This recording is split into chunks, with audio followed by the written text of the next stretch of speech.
Welcome to the White Sox REKAP Podcast. I am Ryan McGuffey.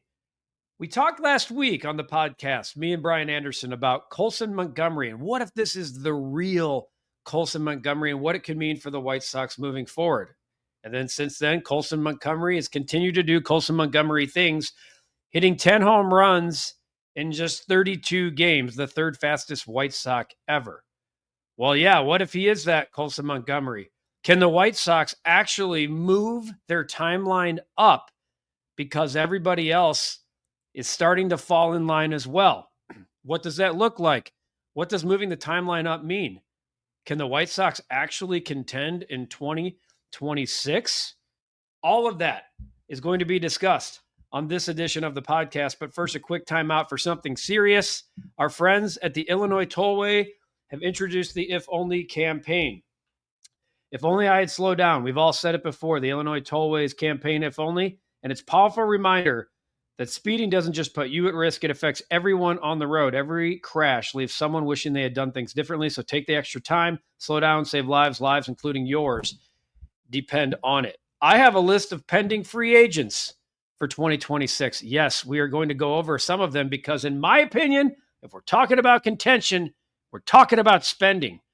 What does BA think? We're going to ask him that and a lot more on this edition of the White Sox REKAP Podcast, and it starts right now.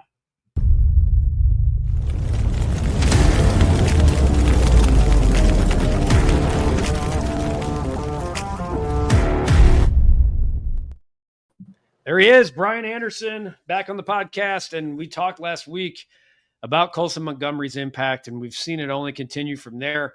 Not only has he continued hitting home runs, big RBI spots in big spots, go-ahead RBIs. He had one in the Tuesday game against Detroit where the White Sox won 9-6. He busted it open with a big two-run single. And we talked last week, BA, about, if he is a 25 to 30 homer type guy and can solidify one of the spots in the middle of your order, what that does to the balance and length of the lineup, to the guys you currently have, and a lot of the prospects that we've seen kind of learn here on the fly at the big league level in 2025. And you and I have discussed these prospects at length over the season because they've been up here in different stages. So now with what we've seen, and look, there's been some things of late where they kind of have taken steps back. They're 500 since the All-Star break. They've cooled off a little bit since that 10-4 start. But with what we've seen from this group of prospects, can the timeline, and I don't even know what the timeline honestly was going into it, because I've told you that I didn't see any scenario where the White Sox could contend until at least 2027. And I guess what I'm asking you to start this is, can that timeline actually be moved up a year? Well, first things first, Colson's on pace for 60, but no, I mean, it's been incredible to watch that kid. But to your point, I think what it does is it gives fans something to be excited about. So where they might think, or someone like you that says they're 5 years away, that could be something where they're like, hey man, maybe it's 2 or 3, right? And you look at those old teams back in the early or mid 2000s, like the Tampa Bay Rays, and you go, man, I don't remember them being this good. And then they get 1 or 2 pieces, a couple young guys get called up, and now they're cruising and they're sneaking in the wild card game, or they're sneaking in the AL, they sneak in the wild card game in the AL East. And then they beat a couple teams, and then you're playing them in the ALCS. Yeah, I mean, I look at their roster right now. I'm just going to go post All-Star break, and we know what Colson's literally been one of the best offensive players since the break. We know about the 10 homers as we record this. Only Kyle Schwarber has more RBI, Kyle Schwarber's in the MVP conversation for the National League. So that's the type of second half. Colson, does he have a bunch of strikeouts? His strikeout to walk ratio, it's not great, but he's a rookie. His on-base percentage since the All-Star break is .269. But honestly, if that's the type of production you're getting, allow some of your other, like my drop's been on the IL. But when you look at some of these other guys, like Edgar Carroll's got 3 homers. He had he had his first home run before the All-Star break, and now he's had 3. I like to see that. We talked about needing more pop from him. He's got an 800 OPS. Kyle Teal, just a couple of home runs. I really like Kyle Teal. He just finds a way. I think he gives a really good at-bat.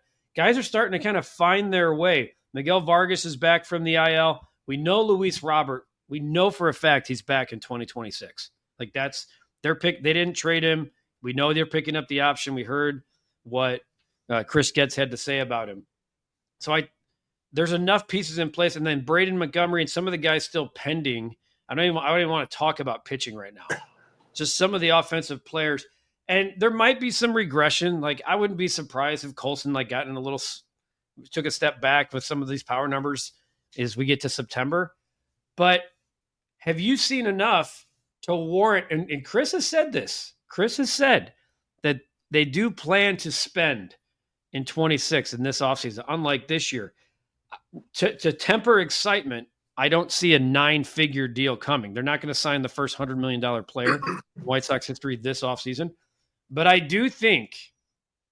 personally think it's time to bring in guys that are no longer flip dudes, like the 1 year, $8 million guy. I think you can add one or two of those, but give me a 3-year, 45 guy. Yeah. You know, like I'm looking at like Josh Naylor, who just absolutely makes a living off of the White Sox. I look at a guy like that and go, I don't know. I can't project his free agency. I really can't. He seems like a guy who could get, if you told me he got 5 for 100, I'd be like, okay, in this climate. But I also understand like he feels like a 3 for 50, 3 for 60 type guy. Those are the type of guys I'm looking at. Those are the type of guys. If you told me they added a couple of 3-year deal guys, I don't know if the Sox, for the first time in 35 years, they have a first base problem, I think, because I don't know if Miguel Vargas can play first base. I don't think Curtis Meade can play first base. Somebody's a DH, but not really anybody. So it's a long-winded way of saying, like, do you believe if the White Sox were to add a couple of veterans at that type of spending, that, yeah, you've seen enough where in the AL Central, which is weak, as we know, they can they flutter around? Like, I'm not going to say contention is 500, but for this group to go somewhere in the 80 to 82 win stage, like I would call that a year ahead of schedule. Can you see that? Yeah, I mean, first off, how dare you think the White Sox are going to spend money? But to your point about Naylor's going to get grossly overpaid. So are the White Sox going to do that? But there's going to be a team out there they're going to overspend for that bat.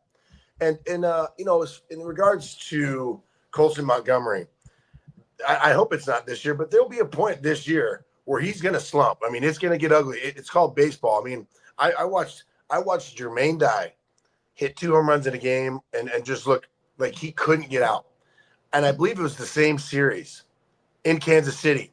He was 0 for 4 with 4 strikeouts, and it was up his 5th time. He was 0-2, and Pods was on first, and Pods got picked off on purpose, so we didn't get the quadruple golden sombrero, whatever you call it. So, I mean, Colson Montgomery's going to slump, but everybody. I mean, look at the Cubs right now. Like the whole team slump. Like that happens.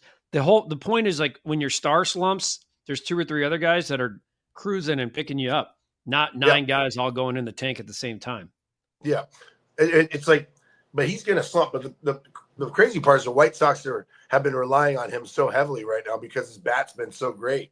And he's putting up one of those crazy numbers this year as far as like the Bobby Witt Jr. types. We're like, hey, did he just hit 11 home runs or 12 home runs this month? He has that kind of juice. But you know what's got me most excited? I was thinking about a comp earlier today before the show. Maybe not the power, but Edgar Carroll, he gives me Victor Martinez vibes. You know, that really kind of smooth bat as he progressively gets bigger and stronger, add more power. But probably a better catcher than Victor Martinez, but from what he lacks in power, he makes up for on the defensive end. Interesting comp. I mean, you want to talk that guy to me now in Chicago, probably not underrated because of that guy made a living off of the White Sox. Oh, God. He was a 32 WAR player. That guy was, I would think, dude, but speaking of which, I'm looking at as soon as you want to know his career numbers against the White Sox, 323, 396, 498. He had 32 homers and 131 RBIs. Shockingly, the most home runs of his career against any team came against your Chicago White Sox. Really nice count. They used to post up Jim Tome's career home runs per team, and it was like gross. I mean, first off, he had 30 plus homers against every team, but I think the White Sox popped up there and it said like a 56. I know. I mean, so many guys made a living. So I'm looking at. So I went down the old Google train, and there's projections that Naylor 5 for 100 is kind of where it lives, but his market value on Spotrac is 16 million a year. Okay, so maybe that's like 4 for 64. You're probably going to have to overpay. I'm looking at because I'm only zeroing in on Josh Naylor, but like there's other guys out here like Bo Bichette's going to get paid. He's young. That's not the type. He's a shortstop. The White Sox, they're not going to go after a guy like Bo Bichette or Kyle Tucker, obviously.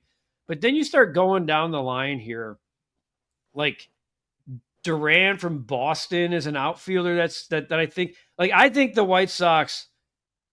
Part of me thinks like if you could find a way to trade Andrew Benintendi or maybe just cut bait on Andrew Benintendi, that's something you consider. You're not signing Cody Bellinger who's going to get paid and look to be with a contender.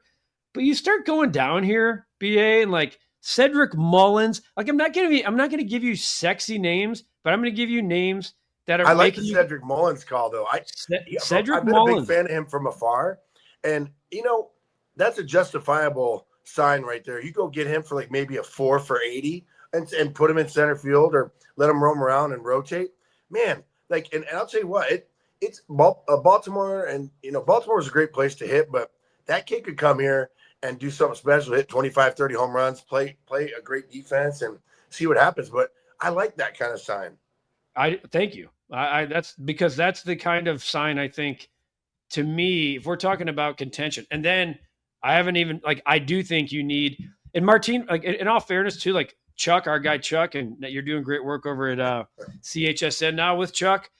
He did a podcast with Martin Perez, who finally returned from the IL. I shouldn't say finally. I give him a lot of credit because he could have just taken it, gone to the shelf and thought about 2026, but he fought back to get back to the White Sox. Went 3 1/3 in his. I know he got the loss. He gave up one flip and run and got the loss, but it's good to have him back. I think he's going to help some of these young guys down the stretch in terms of eat some of their innings as they all hit the 100 innings plateau for the first time in their careers. He's got an interesting option. I don't think the White Sox pick it up for $10 million. I think he could be like a renegotiate type guy where, hey, we won't pick up the option, but we're going to find a lesser number that makes sense for both of us. I still think if you were to add, like, let's say like a Mullins type and or Naylor type, I'm probably not both, then you got to go down and find another pitcher type. And, like Jack Flaherty has a $10 million player option. He hasn't had a great year. He probably opts out and becomes a free agent. And then you start looking around at a lot of these guys that are probably going to make more money than you're willing to spend. But can you get like Chris Paddock just got traded to the Tigers, right? So like he was a deadline acquisition. He'll be 30. He's a type of guy, like some of those mid-rotation guys that can eat up innings. I'm curious to see what Michael King gets from the San Diego Padres. Of course, Dylan Cease is a free agent. Dylan Cease is going to get paid. He deserves to get paid. He should get paid. But there's just a lot of guys in like that 30 to 32-year-old area that you're like, they're not sexy names, but they don't have to be sexy in order to get paid. Like Zach Gallen's going to get paid a ton, right? Ranger Suarez is going to get paid a ton, either from Philadelphia or somebody else. But I'm looking more like I'm looking more in like the Chris Paddocks, the Shane Bieber's going to probably opt into his player option. Like Walker Buehler, like I don't know what he's going to get. Zach Eflin. You're mentioning some really interesting names here. I need you to refocus, though, Guff. Like what about how much they're willing to spend? And to your point, if you're willing, hang on, I'm interrupting you real quick. If you're saying you can give, so you mentioned 4 for 80 for Mullins. Let's say another pitcher gets 3 for 60. Okay, so we're spending 20 per. You're picking up Luis's 20 per. You're still got to have a payroll in the low 100s. Yeah, very low 100s. No doubt. But I was just thinking. I go, we talked about pitching, adding a couple pieces here, maybe in the back end, middle relief, which are really important. But shoot, if you could just take this White Sox pitching staff this year, maybe shore up the staff towards the end of the game. I mean, I like that. I would rather add a couple bats and just keep the pitching how it is. I would like to see maybe like a 70% additional like spend on the offensive side and like a 30% on the pitching side. Yeah, I mean, I think that's fair. I think they've done a really good job over the course of the last few years and really over the course of time of adding that veteran 1-2 year deal pitcher to help with a young rotation. And then they've never really addressed the offense. They've like let the guys they have just try to come to form or come back from health or whatever. And they've never really done the Adrian Hauser, Martin Perez to the lineup. I agree with that. Yeah. I mean, even if they have Martin Perez this year, right? Even if he sticks around, that's another piece, right? And I think they can keep the core group of young guys, even get Jonathan Cannon back. Maybe he figures a couple things out as he progresses back to the big leagues. And this offseason, he starts tweaking a few things. But you get that core group of guys back and they start to progress. You add a bat or two, then maybe we're talking, like you said, sneaking in that wild card game. Well, and I don't know. Whoa. Pump the brakes. I'm not going that far. I'm not. See how I said what you said? I do. I appreciate you putting words in my mouth and acting as if I'm not paying attention to what's going on, because that was not going to work for me. Like, you look at like a guy, like there's some guys like they have like Shane Murphy, what he's doing in AA Birmingham right now is absolutely asinine. Like, has a 1.32 ERA, a whip of 0.79 as a starter. That's absurd in the minor leagues. It's absurd. And we haven't even mentioned, like, obviously Hagen Smith, who's kind of had an up and down year, and Noah Schultz. Like, those guys are like, the rotation has reinforcements that are younger and honestly probably better. Like, they're top heavy better, but they're probably not ready. You're going to have to, you know, control their innings and nurture them at the big league level while you're allowing other guys to continue to take steps forward, like Shane Smith, Sean Burke, etc. But I do think if you added not another Martin Perez, I'd be cool bringing Martin Perez back. But I'm looking at like, I'm if they're serious about contending, and I don't know if that we're speculating here. We're trying to say we've seen some stuff from the young core of guys that they have to say, okay, like I'm hat tipping to what's going on with the White Sox right now over the last 2 years, because the guys they've brought in that they've identified, they had to make hard decisions. We can't judge any of these trades yet. We can't judge it. We can't grade the Garrett Crochet trade right now, because if we were just grading the Garrett Crochet, it's an A for the Boston Red Sox. Yeah, you think? and then that's it. Like, it's incomplete on the return. It looks good right now for both teams. It's impossible to give that grade for another probably year and a half. Yeah. So I think you hear Chris, like, the problem is, here's the problem, because I think they do owe it to the fans to spend money. I do. I really do. Yeah. And I'm skeptical of it. I am. To what you were saying earlier about pump the brakes, about spending. I'm looking in the camera, and I would tell Chris, I would love if they signed a couple of these guys we talked about. If they signed one, it'd be a step. But if you're signing Cedric Mullins for 4 for $80, and then you just go like this, put your hands up, aren't you like half-assing that when you can do that to both sides, both the rotation or the back end? BA, like, we haven't even talked about that. Yeah, Grant Taylor, are they going to transition him back to starter? They're going to keep him as the closer? And if it's fine, I'm cool with either. You can keep him as the closer.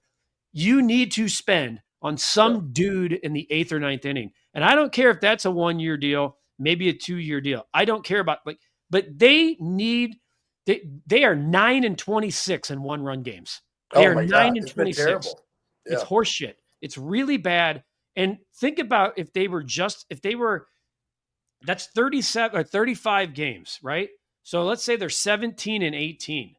Think about what we'd be talking about with the White Sox right now. They'd be 8 games. You'd be saying they might be in wild card contention next year with a couple of additions. They'd be in 50 win territory, looking at a non-100 loss season right now. Yeah, just in 1-run games. They have to address that. You're relying on a bunch of, with all due respect to the guys in their bullpen, you're relying on a bunch of guys that don't know who they are yet, and they don't know what role they're capable of yet. And Ethan Katz has gone out there and put these guys through the pitching lab, and I give him a lot of credit. Like, what he's been able to do with that pitching staff this year is absolutely fantastic. and give Brian Bannister credit. The problem is you get to 5 2/3 and 6 inning on, and Ethan Katz he's scary. you and I out there. He's literally like, he's a dartboard, and we don't always know who's available and who's not. But he's literally trying to ride some guy's hot streak because you just don't know. These guys haven't done enough on the back of their baseball card, and you need to help that out. And next year, I think if we're even talking about contention and they haven't addressed the back end of the bullpen, that word should be removed from everyone's vocabulary next year. Yeah, I mean, if I'm Chris Getz too, and I mean, I know this sounds a little bit manipulative, but if I'm Chris Getz, I have a chalkboard or a group of guys that I want to go get, probably on the lower end. Let's be conservative here. Maybe 2 or 3, like 2 for 20s, 3 for 33 type deals. But if anything else, if I'm Chris Getz, I'm getting a hold of like Jeff Passan, and I'm saying like, hey, we're in on this guy. So he starts pushing it out there and saying like, oh, we were in on Naylor, but we only offered him 4 for 80, but he took the 5 for 100. So it'll be interesting. But you have to figure the White Sox are going to take 40 to 50 million and say, okay, Jerry, Chris got on board. We have this bucket of cash. Where can we allocate these dollars? Because I think to add an additional $50 million for payroll, I think that's reasonable. Yeah, I do too. And I'll give you another name.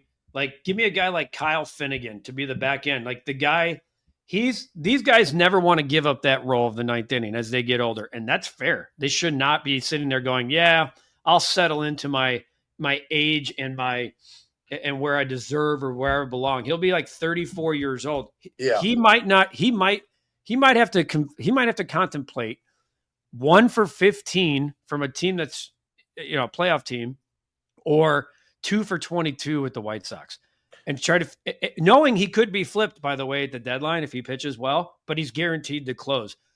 That's the type of, I'm throwing names to me that I'm trying to be in the White Sox front office pool right now and say, I know when they say spend, it's not the largest contract in White Sox history. Although Cedric Mullins 4 for 80 would be that.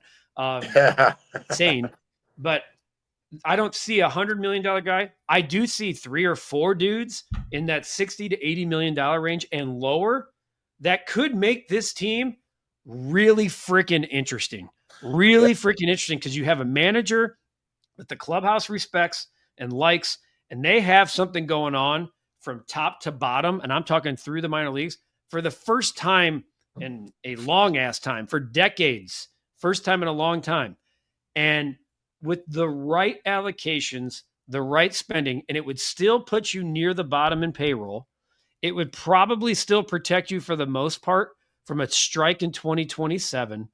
And it would keep all of your assets that you've grown and acquired and are learning at the major league level, and then the levels right below it, it would keep them all protected. So if there is a strike, and let's hope there isn't, when they come out of it, they could be as in position and look as good and attractive as any young team in baseball. I can't believe I just said that because I kind of want to throw up all over myself, but that's what I think. And to your point, we're talking about free agent signs too.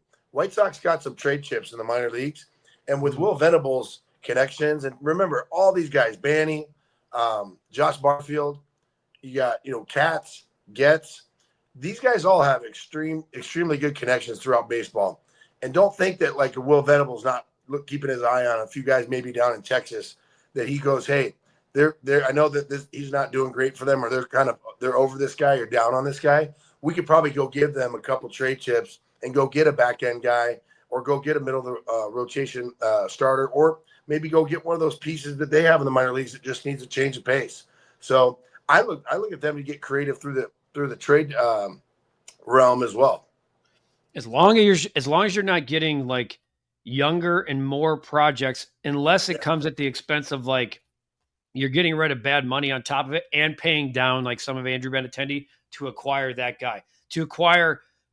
I think Vargas has shown that he's definitely worth keeping around in 26 and seeing what he is, because he's shown signs of hope, right? Like he's been a roller coaster as a bit, but he's had enough success where you're like, okay, that feels better than last year. Curtis Mead, Curtis Mead's another one of those. He is a Miguel Vargas comp, like high-rated prospect in the Rays system, and they just ran out of patience with him. Although I do always question when the teams like the Dodgers and the Rays trade those guys.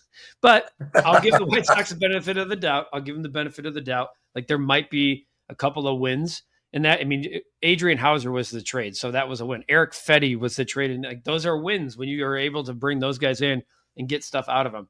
But I really want to believe that they see a window here, but I don't know. And we're going to put a bow on this speculative talk that we're saying because we got plenty of time to talk about the hot stove and free agency. That's coming. Yeah. I mean, that's coming.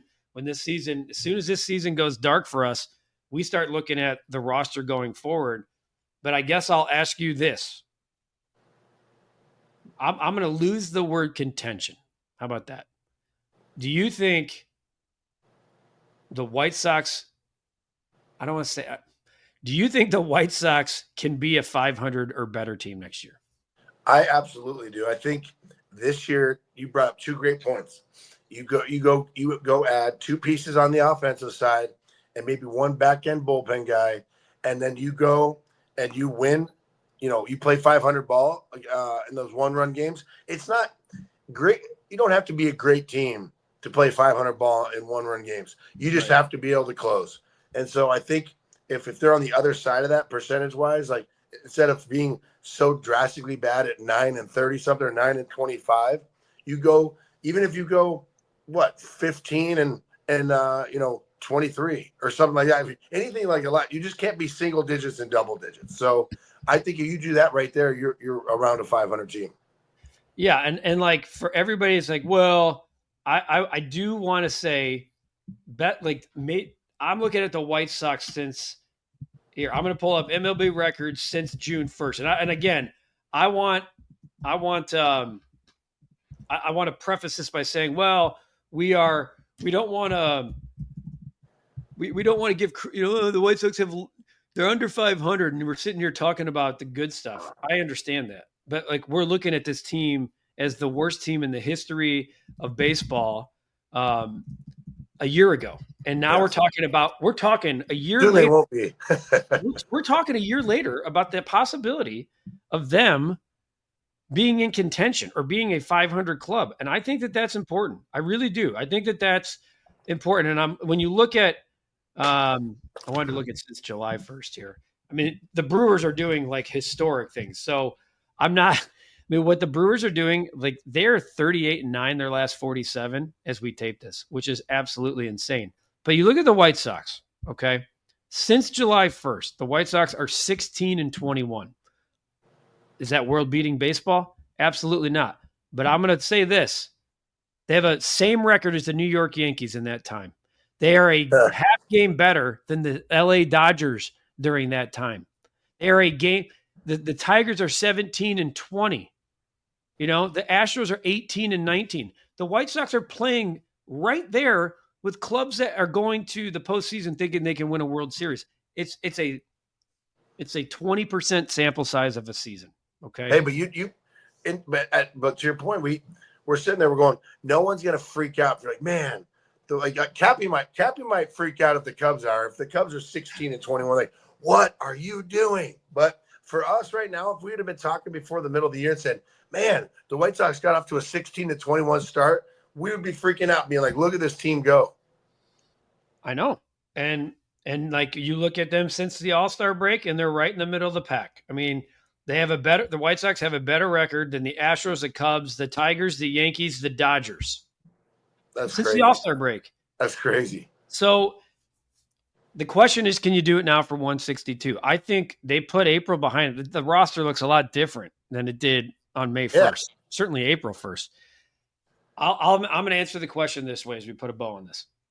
Do I think they can contend? No, I don't. I don't think they can contend because to me, contention is that we're sitting here a year from now, they either are in that third wild card spot or better, and they're no less than, I'll give them 3 games. They're no more than 3 games out of the wild card. So 3 games are out. I'm pessimistic about the amount of money we just spent on this podcast. I want to be dead on and exactly right. Because I do think if they do enough to still be near the bottom in payroll, they could be a really sexy, interesting sleeper in a division where the Twins are going to rebuild. The Royals are never going to spend a lot. They're going to try to find middling guys. The Tigers this is their window now. And then the Guardians are always going to Guardian. The Guardians will always thread the needle and find a way to win. So it's an interesting division if the White Sox make interesting moves. If they sit there and go out and acquire a bunch of 1-year flip guys or have a lot of Michael A. Taylors and Austin Slater types, we'll be sitting here talking about the same stuff a year from now. Hey, that should be your slogan for next year, or when you talk to Chris Getz. Don't have to be contender. Be a sexy, interesting sleeper. Period. We got to end the podcast on that. I'm going to get you a T-shirt made. Says, be a sexy, interesting sleeper. Period. That's all. If you and I walked around wearing that shirt, huh?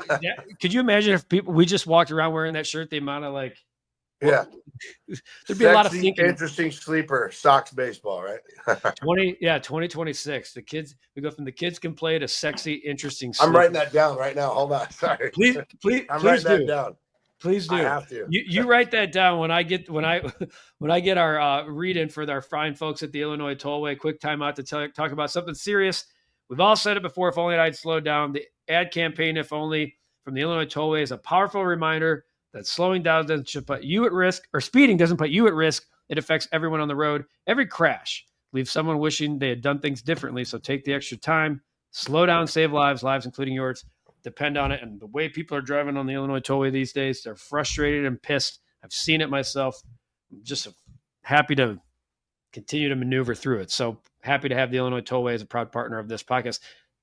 To my sexy, interesting sleeper, Brian Anderson, who's good job, man. Good job. I like our slogan. You can tell Chuck he can borrow it. That's all you. No way, man. It's gonna be. You should bring it. Every time I say it, I'll be. Yeah. Can I challenge you to something? Say it the next time I'm on TV. It doesn't have to be the next time. Get it in. Bizarre. Get it into a CHSN broadcast. You got it. It's already done. It's already done. Brian Anderson, you're the best, pal. Thanks, buddy. That puts a bow on this edition. Can the White Sox contend in 2026 podcast?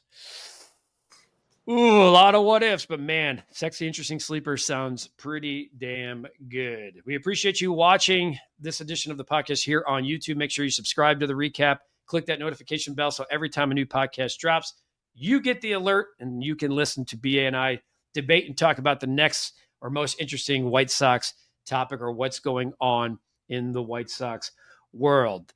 For all of you listening on audio only, we appreciate that too. Make sure you subscribe to either Apple, Spotify, or wherever you listen to podcasts. For Brian Anderson, I'm Ryan McGuffey. We'll see you next time on the White Sox Recap Podcast.